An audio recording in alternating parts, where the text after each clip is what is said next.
పదే పదే balance check చేసుకుంటున్నారా? ఈ న్యూస్ మీకోసమే. ఆగస్టు 1 నుంచి యూపీఐ రూల్స్ మారబోతున్నాయట. యూపీఐ లావాదేవీలకు సంబంధించి ఎన్పీసీఐ 4 కీలక మార్పులు ఆగస్టు 1 నుంచి అమలు చేయబోతోంది.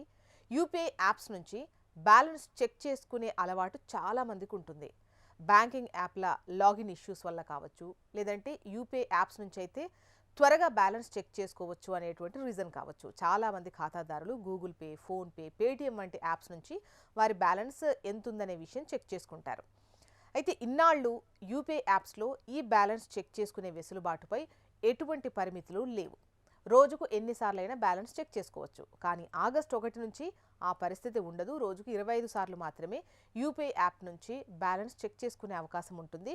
బ్యాలెన్స్ చెకింగ్ వెసులుబాటుపై ఎన్పీసీఐ పరిమితి విధించింది. అంతేకాదు, మీ మొబైల్ నెంబర్కు మీకు సంబంధించిన ఏ బ్యాంకు ఖాతా అనుసంధానమై ఉందో తెలుసుకునే వెసులుబాటుపై కూడా ఆగస్టు 1 నుంచి ఎన్పీసీఐ పరిమితి విధించింది. ఆగస్టు 1 నుంచి రోజుకు 25 సార్లు మాత్రమే ఇలా చెక్ చేసుకునేందుకు అవకాశం ఉంటుంది. ఆటోపే సేవలు కేవలం రద్దీ తక్కువ ఉండేటువంటి టైంలో, అంటే నాన్ పీక్ అవర్స్ ఏవైతే ఉంటాయో అప్పుడు మాత్రమే చెక్ చేసుకునే అవకాశం ఉంటుంది. అంటే ఆగస్టు 1 నుంచి ప్రాసెస్ అవుతాయి. మరో ముఖ్యమైనటువంటి విషయం ఏంటంటే, కొన్నిసార్లు సర్వర్ ఇష్యూస్ వల్ల యూపీఐ యాప్స్లో మనం పంపేటువంటి డబ్బు లేదా మనకు వచ్చేటువంటి డబ్బు ప్రాసెసింగ్లో పడి ఆగిపోతుంది. ఇలా ఆగిపోయిన ట్రాన్సాక్షన్స్కు సంబంధించి ఎక్కడి వరకు వచ్చింది అన్నటువంటి స్టేటస్ చెక్ చేసుకునేటువంటి ఛాన్స్ ఎట్ ఎ టైం కేవలం 3 టైమ్స్ మాత్రమే ఉంటుంది. మళ్ళీ స్టేటస్ చెక్ చేయాలంటే 90 సెకండ్స్ తర్వాతే చెక్ చేసుకునే ఛాన్స్ ఉంటుంది. యూపీఐ లావాదేవీలకు సంబంధించిన ఈ కీలక మార్పులన్నీ ఆగస్టు 1 నుంచి అమల్లోకి వస్తాయి.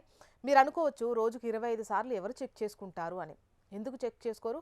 చిన్న చిన్న వ్యాపారులు, ఈ క్రెడిట్ డెబిట్ లావాదేవీలు ఎక్కువగా ఉండేటువంటి వాళ్ళు చెక్ చేసుకుంటారు.